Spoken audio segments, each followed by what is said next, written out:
Hi guys, this video is an analysis of the Grand Festival trailer, which will show you what you missed, and a discussion of things that haven't been announced, more things that have been data mined, / theories that will come true during the Grand Festival. This video is going to be lightly scripted, so not really scripted, but I know what I'm gonna say.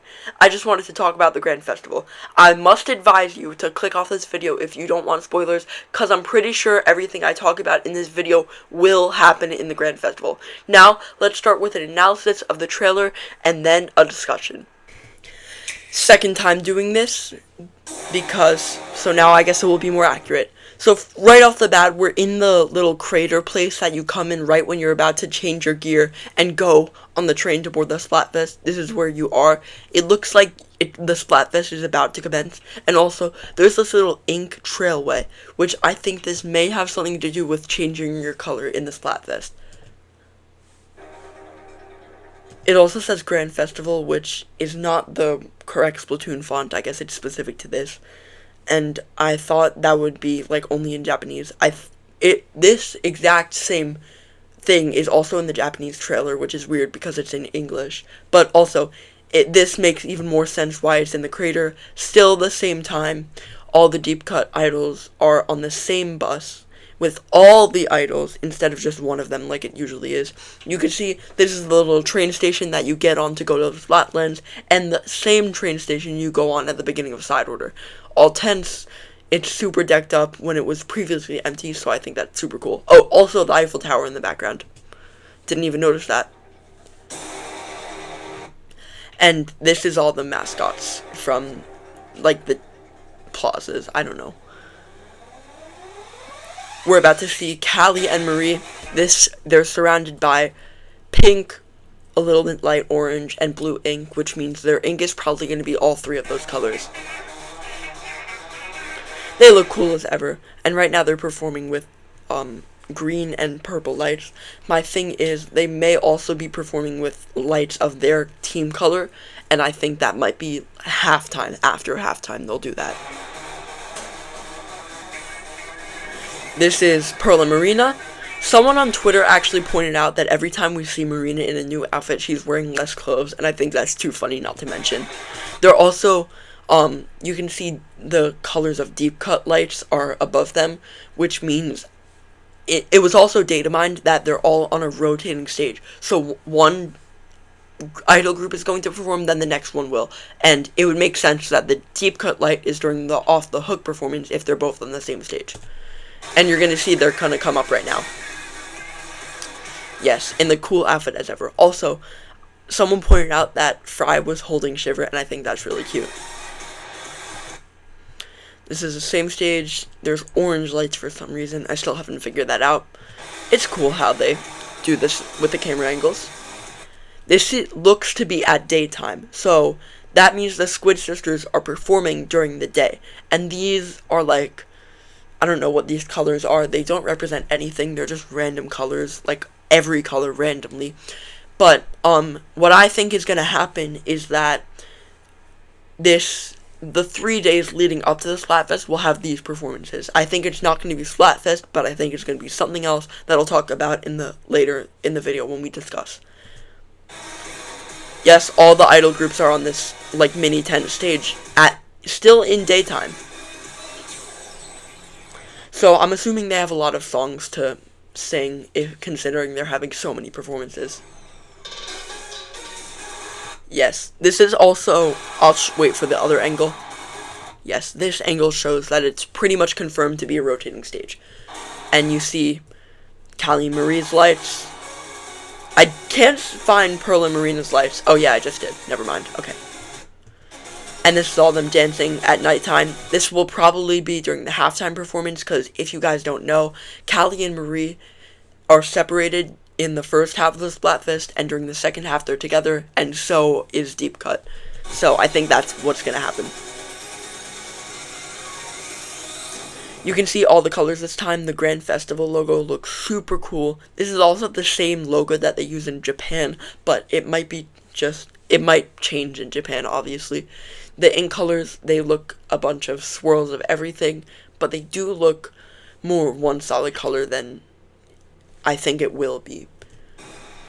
And that's all. Obviously, there's the theme, which there's so much to talk about that I already dived into in my reason to join Team Future video.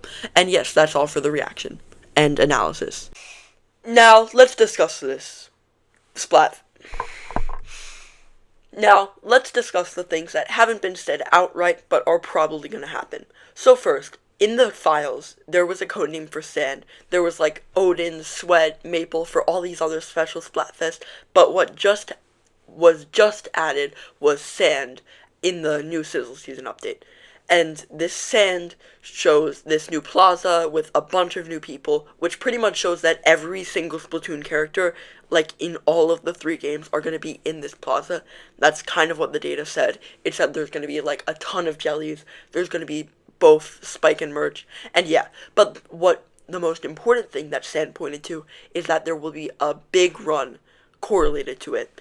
It said that the big run won't play the normal music, and since we're obviously in a new plaza, and this plaza is going to be open before the Splatfest because the idols were performing in broad daylight, what this means 100% is that there will be a final big run for 3 days, and it will take place, oh, yeah, also, the Splatfest is on September 14th, which is 4 days, or 13th, 14th, 12th. It's 3 days after the Splatoon 3 anniversary. Why would they have a Splatfest 3 days after the anniversary? I know it's a weekend, but also, the only reason that would make sense if there was a 3-day big run on the anniversary, and then after that, the main event, which is the Splatfest, would happen on the weekend where everyone's free. And this big run will be either on Splatsville or all 3 cities, or there could be all 3 cities and all the stages from all the previous big runs. Mr. Grizz did say, he put out this note on the Splatoon North American Twitter that the magnetic fields haven't stopped that caused the big run. So, obviously, before the Splatfest, like right after it's announced, you're going to be able to travel there, and that's where you're going to go when you have to fight for the Splatsville and everything. So, also, how will halftime work? Since it's 3 days, halftime is going to function a little bit differently. What I think, there's 3 possibilities.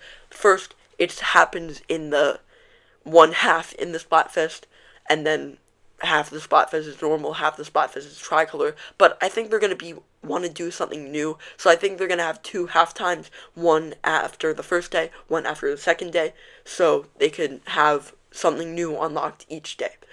Or the third option is that they have one halftime that's either after the first day or after the second day, but it's only one halftime, and that's where they introduce tricolor, just in case they want to do tricolor for only one day, or they want to do tricolor for like more than half the Splatfest. But what I think will happen for normal battles is that it will either be ranked modes or shifty stations. People might be mad because, you know, why haven't they been doing this the whole time?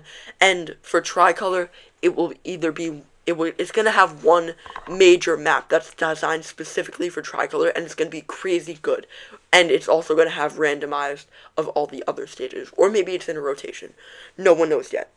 But that is all for predicting about the details of the Splatfest. But what everyone has been debating about online is if it's going to be the final Splatfest. They did call it the Grand Festival for a reason, and also calling it the Grand Festival and not the Grand Splatfest, it kind of implies that they're going to have another big run. Having it called Grand and not Final means that they probably have the plans of doing something, but I think it's going to depend on Splatoon 4's release date. If they're ahead on schedule, they're not going to do it, because they're not promising any more Splatfest. But if Splatoon 4 is going late, they're probably going to do a little more. They might even add new Splatfest themes, because they really haven't scraped the surface, and they really haven't scraped the surface with colors either. Like, how hasn't there been a Splatfest with green, blue, orange? Those are, like, such easy colors to go into Splatfest. Anyway, that is what I think is going to happen. In summary, there's going to be a big run. It was codenamed Sand in the finals.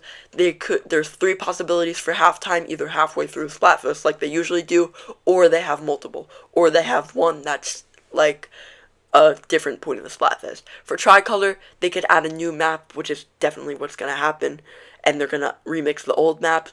They could either add shifty stations or ranked modes, and if it is this final Splatfest, depends on where Splatoon 4 releases.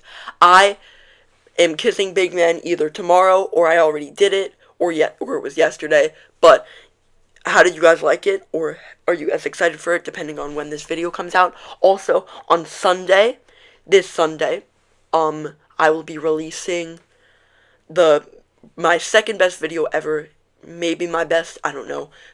It will be a detailed guide on Splatfest, and it will be absolutely perfect, no mistakes at all. Thank you guys for watching, and bye.